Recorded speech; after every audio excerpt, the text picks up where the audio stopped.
In-person voting. Election officials have a number of roles and responsibilities to ensure an accessible, in-person voting experience for all, including people with disabilities. Laws. There are several federal laws and standards that apply to voting locations and seek to ensure that voters with disabilities have equal access to the electoral process. These include the Help America Vote Act of 2002, or HAVA, Title II of the Americans with Disabilities Act, or ADA, the National Voter Registration Act, also known as the NVRA, and the Voting Accessibility for the Elderly and Handicapped Act. Together, these laws ensure disabled voters have the right to mark, verify, and cast their ballot privately and independently, and that voting locations are accessible. There may be state and local laws in your jurisdiction that provide additional rights for disabled voters and responsibilities for election officials.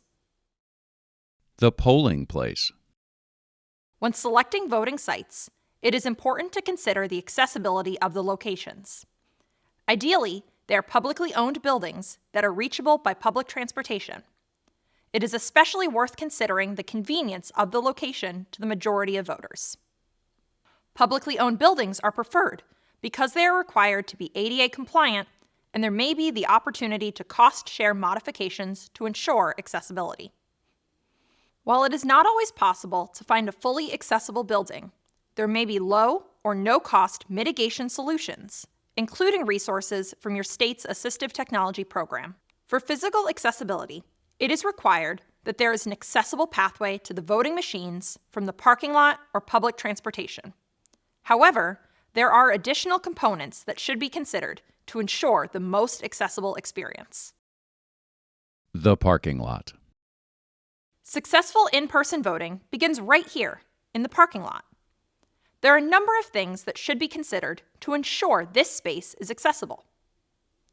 The Architectural Barriers Act has specific requirements for the number of accessible parking spaces, the size of the access aisle, signage, and the surface of the lot. Your state may have additional requirements as well. From the parking lot, there should be a clear marked path to the accessible entrance. Whenever possible, that entrance should be the same for everyone and should be able to be accessed independently. Someone who needs to access a lift, for example, shouldn't have to send someone else inside to request it. If the voting location accepts drop-off ballots, make sure the drop box is easily reachable, including from the accessible parking location with clear signage. Finally, if you offer curbside voting, make sure there is signage that informs voters how to request it and that you have an accessible setup. For additional resources, including checklists and best practices for ballot drop box placement and physical accessibility of polling places, you can visit eac.gov/voting accessibility. The route.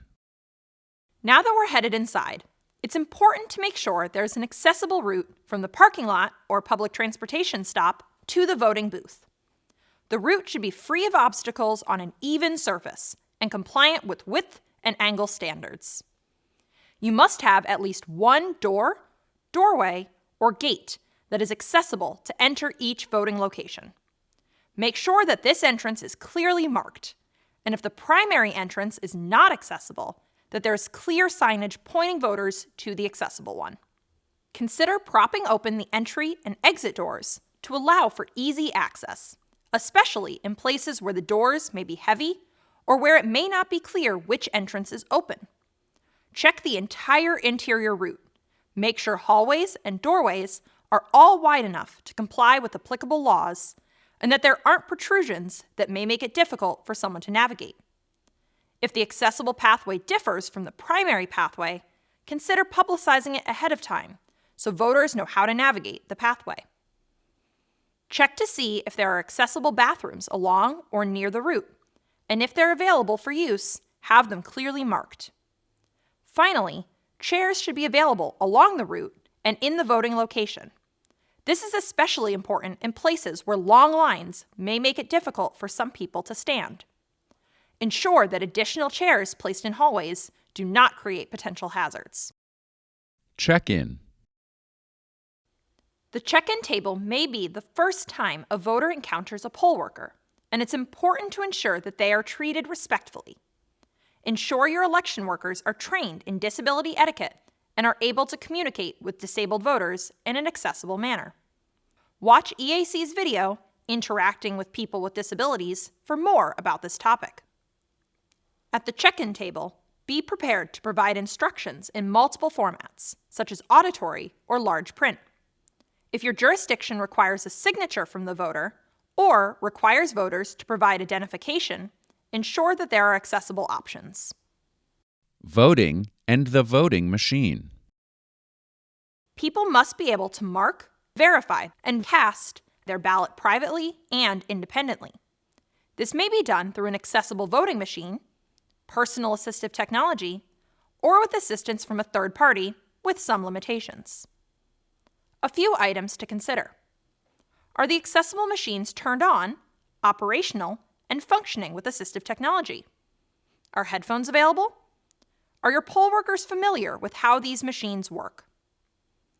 Also, consider providing low-cost assistive technology, such as magnifying glasses, a variety of writing implements, and a stylus for touchscreens. For more information and resources on assistive technology, contact your state's Assistive Technology Library, and please watch the Information for Election Officials Assistive Technology video at eac.gov. We hope this video will empower you to help make voting more accessible.